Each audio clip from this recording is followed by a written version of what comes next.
Pemerintah telah menyiapkan anggaran Rp55 triliun untuk tunjangan hari raya, THR, bagi aparatur sipil negara, ASN, TNI Polri, hingga pensiunan. Lantas kapan THR tersebut ditransfer kepada ASN hingga pensiunan?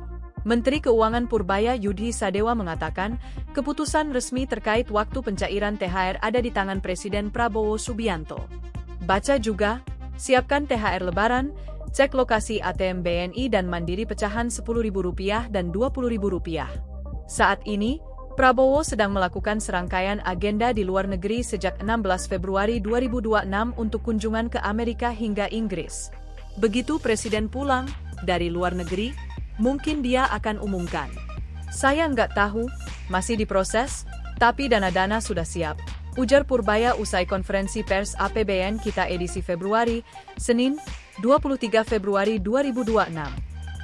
Adapun skema THR ASN 2026 mengacu pada Peraturan Pemerintah Nomor 11 Tahun 2025.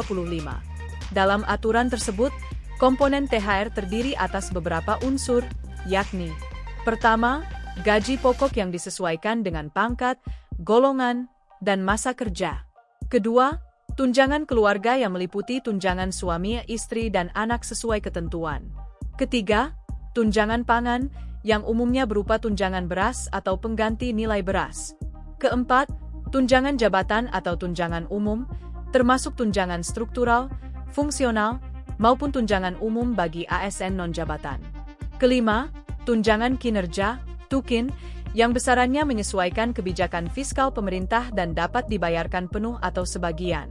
Sementara untuk PNS daerah, THR juga dapat mencakup tambahan penghasilan pegawai, TPP, maksimal sebesar 1 bulan penghasilan, dengan mempertimbangkan kapasitas fiskal masing-masing daerah. Pemerintah memastikan THR dibayarkan 100% tanpa potongan iuran.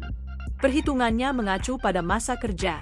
Untuk masa kerja lebih dari 12 bulan, THR sebesar 1 bulan gaji pokok ditambah tunjangan tetap, jika berlaku. Sedangkan untuk masa kerja kurang dari 12 bulan, perhitungannya menggunakan rumus proporsional, yakni masa kerja dalam bulan 12 dikalikan gaji pokok. Cara mengelola THR. Setelah menerima THR, maka perlu pengelolaan yang bijak agar bermanfaat. Berikut strategi yang dapat dijalankan setelah menerima THR yang dikutip dari berbagai sumber. 1. Membuat daftar prioritas keuangan. Catat semua kebutuhan utama yang harus dipenuhi, seperti zakat, kebutuhan rumah tangga, hingga pembayaran tagihan atau cicilan yang masih berjalan. Perlu diketahui, pengeluaran untuk pakaian baru untuk lebaran, mudik ataupun liburan saat hari raya merupakan kebutuhan sekunder. Setelah adanya daftar tersebut, maka bisa melihat dengan jelas mana yang harus didahulukan dan menghindari pengeluaran yang kurang penting. 2. Batasi pengeluaran. Meskipun lebaran identik dengan makanan dan hidangan mewah, Anda bisa tetap merayakan dengan menu sederhana. Belanja bahan makanan dengan bijak, manfaatkan diskon atau promo yang ada di pasar atau supermarket. 3. Manfaatkan THR untuk menabung dan investasi. Usahakan untuk menyisihkan sebagian besar THR untuk ditabung atau diinvestasikan dalam bentuk yang aman, seperti deposito atau investasi jangka pendek.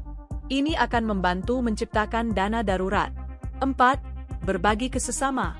Lebaran bukan hanya tentang perayaan dan kesenangan pribadi, tetapi juga tentang berbagi dengan sesama. Sebagian dari THR jika semua kebutuhan pokok sudah terpenuhi, bisa dialokasikan untuk sedekah.